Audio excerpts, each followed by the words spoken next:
I'd like to read you a story called The Tale of a Railroad Tie. About a week ago, we were in downtown Fort Pierce, and I found a railroad tie. The railroad had come through in Fort Pierce, Florida in the early 1920s, and they fastened the track to the wooden crossbars with ties just like this. And I was looking at this and I was thinking about one of my very best friends who had passed away from the police department in 2005. And he was like a tie, something that holds the track, civilization, to the members of time. And I think that this analogy is about Jim, my partner, Jim Ray, but it applies to many people, people that are serving God, holding on, like this railroad tie would be fastened through the rail into the wood crossbeams to secure that track so that the train could stay on course. So a lot of us are just like this railroad tie. So I hope you enjoy this story called The Tale of a Railroad Tie.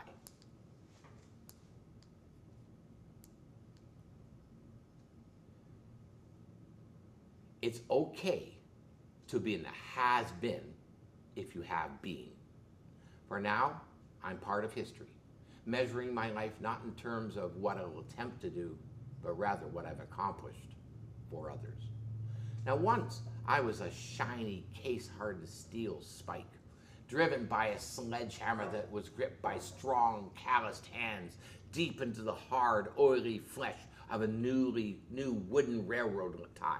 My mission in life was to secure the railroad track to its moorings, ensuring the safe passage of the heavy trains that skated along the rail above the beautiful Fraser Canyon in mountainous British Columbia, Canada. Over 1,500 feet below lay the notorious Hell's Gate Gorge, whose treacherous rapids had claimed so many lives of earlier brave travelers.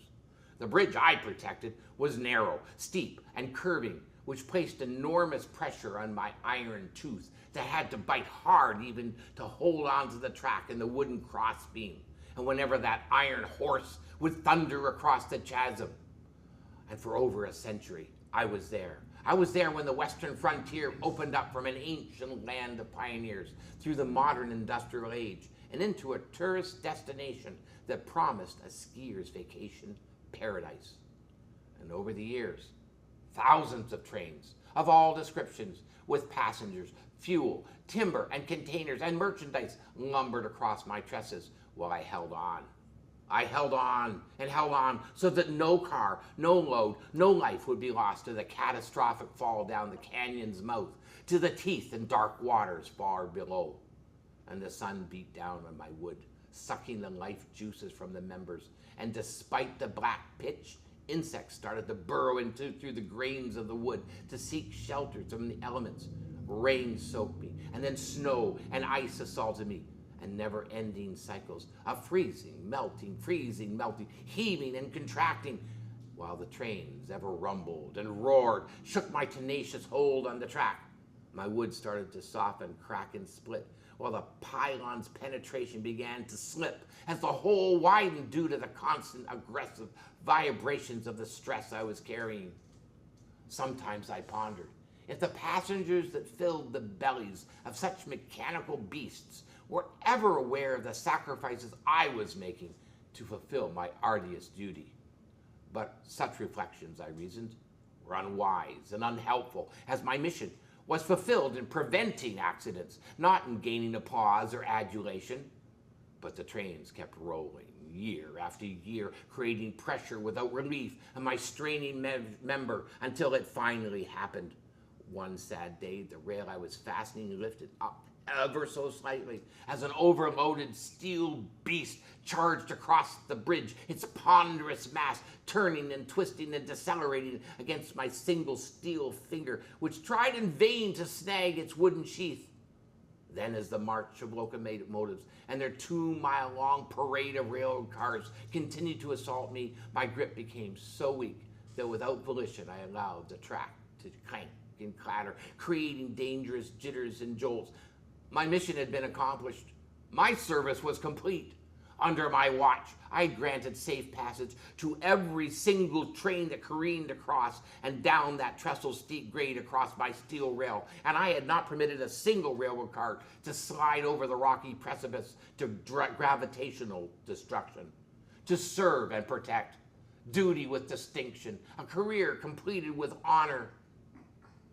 And there was part of me that was relieved and glad when the railroad crew came that day to extract my now tarnished, pitted, and corroded steel spike from the useless, rotting wooden casings that had been my life since my molten metal had been poured into the mold at the foundry. They replaced the crossbeam and resecured the infinite track by mechanically driving another shiny nail into the solid new wood. And then I was carefully hand-placed into a label box for transport back to the foundry for recycling and reassignment. To my amazement, I realized that the value of my elemental essence is conserved. Nothing has ever been lost. My life was not over, but only beginning again for other acts of metallic service. And I commit the story in loving dedication to my lifelong friend and loyal partner from the Toronto Police Force, Constable James Ray, who was promoted by God to glory on May 2nd, 2005. And I hope that you apply the story to your own life. For many of you have been service of humanity, in Christian service, social services, and you've been serving.